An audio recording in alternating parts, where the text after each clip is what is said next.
आवश्यक डॉक्यूमेंट होची फोटो आधार job card निहाती दरकार जार जार जदि जॉब कार्ड नाही जॉब कार्ड कर दबो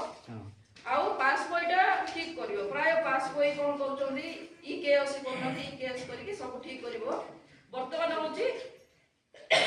जेमते गोटे कोन गोटे फाइल फॉर्म पकोचो ना पाइबा पे सेमते एबे कोन होची आवेदन करिवार समय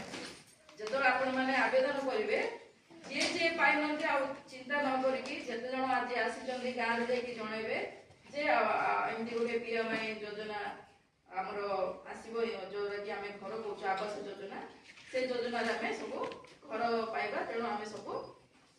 एथि जोको अप्लाई करि परिबा तेणु केवल एथि लिखा है जे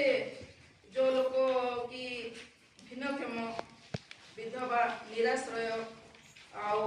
गति श्रमिक जो मैंने कि गरीब श्रेणी लोक से लोक मान समस्ते जे जार घर ना समस्ते एप्लाई करें केवल ये तेणु आपण मैंने निजर कागज पत्र ठीक करूँ जो मैंने क्या पाई से लोक अन्य मैंने समस्ते पाइबा एवं समस्ते आम अनुरोध करूँ ग्राम पंचायत पाइकड़ा तरफ आती योग्य अच्छा समस्ते किए जमी गोटे गाँव में गोटे लोक वंचित न समस्ते पाइबे तेणु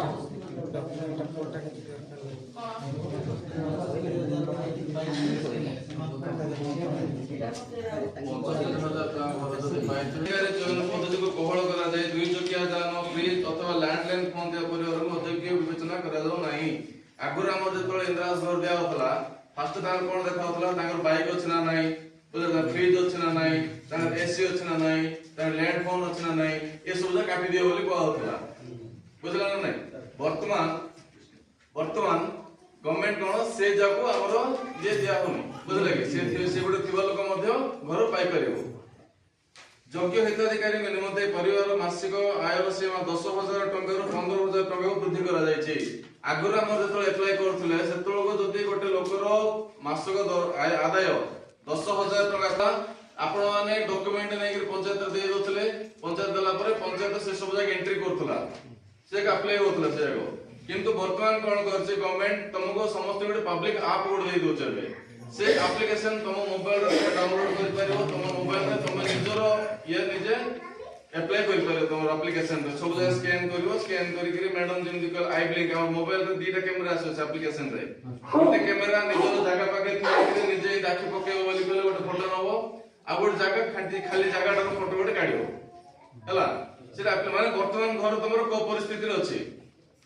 जो घर रहुचो से घरर फोटोटी काढिबो से घर सामने ठिया हेगिरी आ घर ता घर पा कहले सब जीपीएस मिसिबो जोडा तो डबल जीपीएस सेम जगह रे आसीबो सेटा कटिबो हला तेण करी जीपीएस धरि करी दिकी अधिकारी सर्वे रो बार पड़े आशंका दूर होई परिबो और समाने तालिका मुक्त होई परिबे आगर कोन होतला जदि अधिक होतला तो काटी काटी काउथले मध्ये एबे कोन होबो जो माने निजे निजे अप्लाई करिवे ता द्वारा समस्त घर पाइबार संभावना अधिक ए संपर्क रे जनसाधारण को तालीम देबा में प्रत्येक पंचायत रे एक कर्मशाला आयोजन करा जिवो जोडा का चली छी एही कर्मशाला 15 किंवा 15 कम संख्यक ग्राम पंचायत थिबा ब्लॉक रे तारीख 2/12/2024 रु तारीख रे 16 रु 25 संख्यक ग्राम पंचायत थिबा ब्लॉक रे 2/12/2024 तथा तारीख 13/12/2024 रे करे 25 रु ऊर्ध्व संख्यक ग्राम जो पंचायत रे 25 रु अधिक गां अछि से गुडी को 3 तारीख रे आ जो गुडा को 15 रु कम 15 कम थिला से गुडा को ऑलरेडी काली सरी गला हला मैं जो घरे रहो जो से मागो एक्जिस्टिंग है जियोटेक्स औ प्रपोजल साइट एक्जिस्टिंग साइट जो घरे रहो जो से घरटा को तमे से सतल को तमे जणावा पड़िबो अधिकारी थिबे जतल को इनक्वायरी अधिकारी अलग अलग थांदी जाको से टाइम रे ड्यूटी पड़थिबो से टाइम रे जाके तदন্ত करिवो जे ए लोक एक्चुअली अधिकारी योग्य ना अयोग्य किंबा एमिति जमिति कहबो कामनो ताले टोल फ्री नंबर को फोन करिवो से सेत्र हमर टोल फ्री नंबर गोटा आछी पीएमओआई रो सेटा को तमे फोन करके जे अमुक लोकर सीरियल नंबर अमुक गां रो अमुक सीरियल नंबर एतिक रो अमुक लोक से अयोग्य अटे से गला वर्ष घर पाइतला किबा कोन हेतला तार जो है से अयोग्य बुझले कि नहीं तो से तार नाटा तमे जणे देबो टोल फ्री करी फोन नंबर फोन करी तो सेठ हमको मेसेज आछो जे अमुक लोकर अयोग्य अटे ता अयोग्य बोली मेसेज आछी उठो चेक करो से घटना जाके चेक करिया पड़ी चेक करी योग्य न योग्य सेटा तापर दिया जाय आर पोर्टल रे मते आपत्ति अभियोग कर करे तमे जो एप्लीकेशन रे दिया तो जो एप्लीकेशन तुम अप्लाई करथियो बुझि परछ ना नहीं से एप्लीकेशन रे ही तुम अप्लाई कर परियो जे लोक योग्य अयोग्य तुम अप्लाई कर परियो बुझले ताना रे तुम इंक्वायरी पके परियो जब इंक्वायरी करिया द्वारा ता हम गांव रे आसियो से तुम इंक्वायरी हो प्राप्त आपत्ति दरखास्त को ब्लॉक